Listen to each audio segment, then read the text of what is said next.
So we all know I am a big fan of strategic assets. These are assets that can help your business grow and most importantly, help you fight off competition, which is the real key to success in the business world. So people don't tell you. They tell you focus on shareholder value, focus on profits. No, that's not the key to long-term business success. It's strategic assets. But I know you're probably wondering, and you've seen it in my past videos, what are strategic assets? What should you be looking for? Well, finally got the answer for you.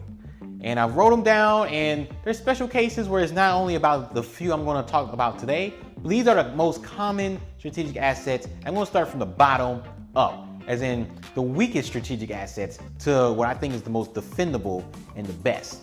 So let's just jump right into it. Good old business strategy. I mean, you got to think like a CEO or a long-term investing, you got to think like a CEO, like you a business owner. So you want the company to last and fight off competition. That's why we're doing this. So let's just jump right into it. One of the first things, and this is like bare bones basics, that's really good and really helps with switching costs, fighting like high switching costs, is an ecosystem. Do you have an ecosystem of products that are connected to each other? So I talked about this very idea with Square in my stock pitch about Square. They have like an ecosystem set up to where you might get sucked in by their point of sale system, but they got all these other things that's connected to it as a business owner you would really like. Another company I've talked about in the past, Accenture, I still like a lot. Not only do they offer management consulting and are good at it, they also offer IT consulting. And so it's not just about the large McKinseys and BCGs of the world that can offer top tier business consulting. There's also integration of certain systems, back office stuff, just helping speed things up. Having an ecosystem, having complementary products is really good. That's part of Apple's success. You know, they suck you in with the iPhone and then you just can't leave it. You can't leave it. So, you know, that's the bare bones basics though, because that's really good at keeping your sales growth high. It's really good at pulling clients in and having existing customers, because I truly believe sales is driven by new customers, profits are driven by existing customers. So it will help with that, but it's not really defendable. It's tough to really defend that, and you know, just because you have the offering, you might have first mover advantage, your competition can do the same thing. They can work on their own ecosystem. So that's the bottom. Moving up, it's the classics, relationships. Do you have certain relationships in your field that really matter and can actually lead to sales growth? That's the key thing. If you want to see relationships playing out, you gotta look at the sales growth. The sales growth is going to tell you, because relationships are really good at getting clients. If you're a small business, this is probably the best way to kind of grow your clientele in whatever business you're doing, either in the service side or product side. You need to have some relationships with some really key people. I mean, that can really pick things up. And in certain industries, for example, aerospace and defense, you can see those relationships and how they translate the numbers. Looking at a company's backlog is what I'm talking about. Like, a lot of that's built off of relationships. Another thing is investment banking.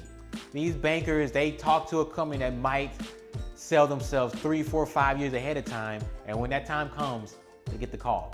How about relationships? Once again, your competition can have relationships too. So it's good, it helps sales growth, and it's probably the best way to find new customers. Not really defendable though.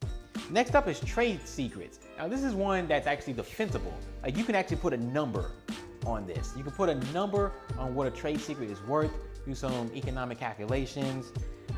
And the reason I actually have it lower on the list is that trade secrets are really good, and they can be flexible in terms of helping grow sales as well as help with the profit process, having higher profits, but it's limited to so few industries.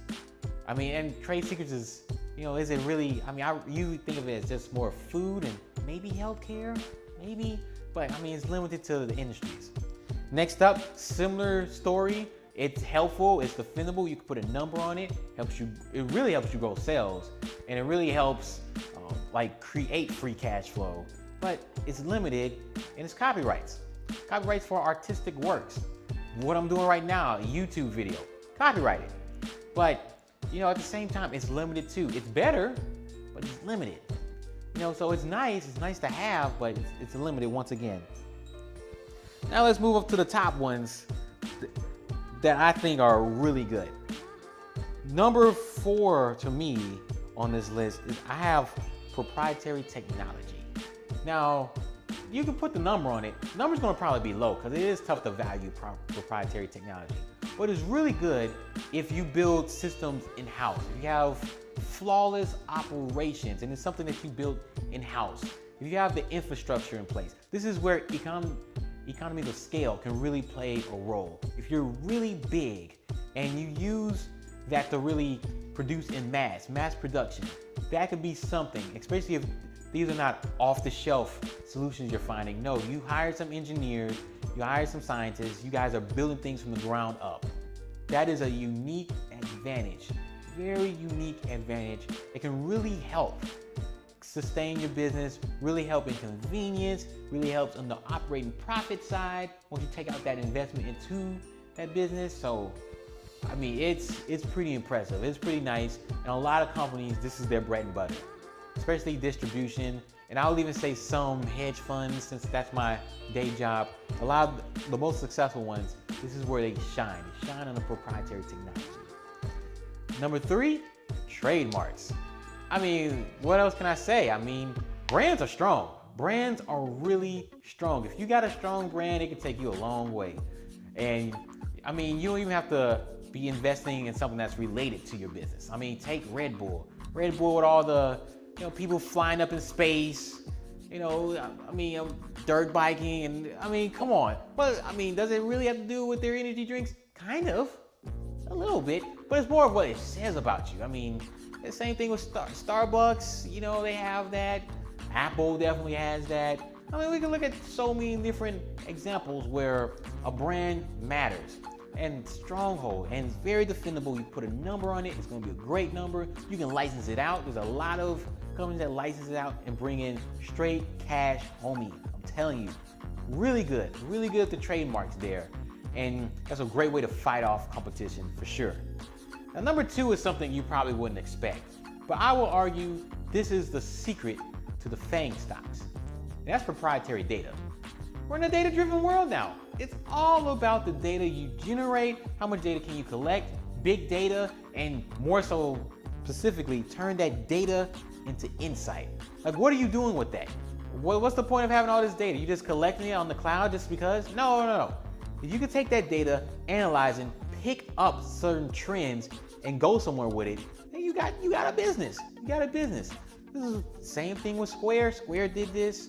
Dropbox has done this. You kind of pick up on the data analytics side. You throw in some machine learning into that, and then it's all up the hill from here.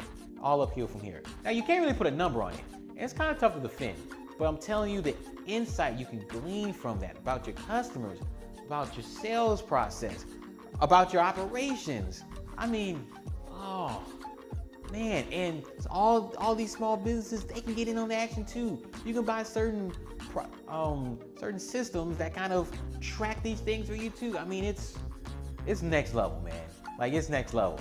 So definitely look for companies that are generating a lot of data and they're actually gleaning insight from that data. Like, you can track it inside their financial statements. Leads to higher sales. That's with the FANGs. I mean, how can you be a company growing at 15, 20% as large as you are? That's why. Lastly, I mean, it's an asterisk in a way, but come on. It's patents. I mean, it's nothing harder to get a patent. It's very hard to get a patent. I mean, it's a long, drawn out process and it's limited for 20 years, but you have a 20-year monopoly. And then you can drop multiple patents, so for one design or for one widget per se, might be 4, 5, 6 patents connected to it.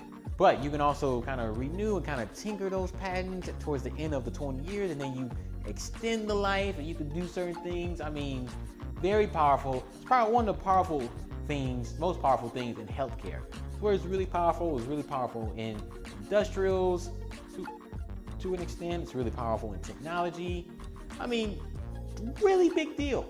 And it leads to higher sales. You can license that out. It just leads to straight cash. I mean, this is really good. Now there's other There's other kind of strategic assets depending on the company and just depending on the industry. One thing I didn't mention was knowledge. Knowledge is a big one. You know, having some proprietary knowledge, which I think comes from the data, so if I didn't mention it. Another one is you hear about skillful workforce, which might matter in consulting, but again, a skillful workforce to me is going to show through these other 8. So I mean, learning from that, especially on the things that are like intellectual property, that's where it's really going to show. So I don't really count those things either. Those are the 8 I look for. Most strongest preferable is patents and proprietary data, all the way down to at least having an ecosystem. And the more a company has, the more confident I am in their growth prospects going forward. And that's what I have for you all today.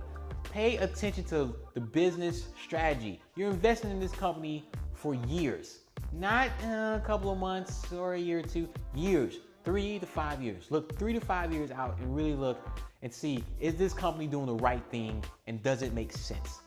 That's the whole purpose of it. Does the business strategy make sense? Michael EJ here. I'll see you in the next video. Peace.